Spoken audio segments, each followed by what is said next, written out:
दोस्तों, अक्सर हमारे जहन में यह सवाल आता है कि जब सऊदी अरब या मिडल ईस्ट में ताक रातें पाकिस्तान से एक दिन पहले होती हैं, तो फिर शब कदर कब होती है? क्या ये बरकत वाली रात पूरी दुनिया में एक ही वक्त नाजिल होती है, या फिर हर मुल्क के लिए इसका दिन अलग होता है? अगर सऊदी में 21वीं रात को लैलतुल कद्र हो गई, तो क्या पाकिस्तान वालों के लिए वो मौका गया?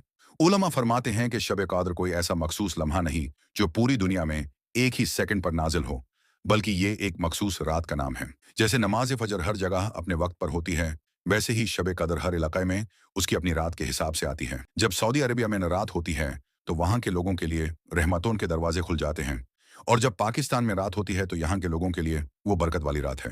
अल्लाह ताला की कुदरत बहुत बड़ी है। वो एक ही रात की फजीलत अलग अलग मकामत पर उनके अपने वक्त के मुताबिक अता फरमा सकता है। कुरान में अल्लाह ने फरमाया है कि यह रात फजर के निकलने तक सलामती वाली है।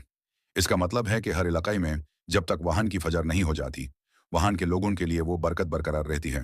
अगर हम ये कहें कि शब कद्र पूरी दुनिया में एक ही फिजिकल वक्त पर आती है, तो फिर अमेरिका या दूर दराज के मुल्कों के लिए तो वो रात कभी आएगी ही नहीं, क्योंकि वहां तो उस वक्त दिन निकल चुका होगा।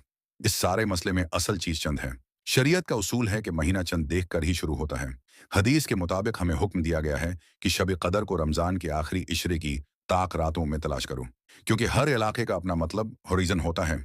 इसलिए अगर सऊदी में चांद पहले दिखा और वहां 21वीं रात पहले है, और पाकिस्तान में चांद एक दिन बाद दिखा, तो दोनों जगह के लोग अपनी अपनी तक रातों में ही इबादत करेंगे। ऐसा हरगुज नहीं होता कि अगर एक जगह 21वें गुजर गई तो दूसरी जगह उसकी फजीलत खत्म हो जाए। अल्लाह की बरगाह में दोनों जगह के लोगों की इबादत उनकी नियत के मुताबिक मकबूल है।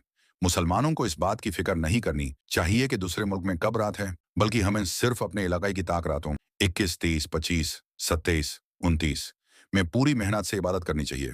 ये अल्लाह का खास फजल है कि उसने इस रात की बरकत को पूरी दुनिया में फैला दिया है, ताकि जमीन के हर हिस्से में रहमत बरसती रहे। अल्लाह हर बंदे को उसकी लोकल रात और उसकी कोशिश के मुताबिक शब कद्र का पूरा सवाब अता फरमाता है।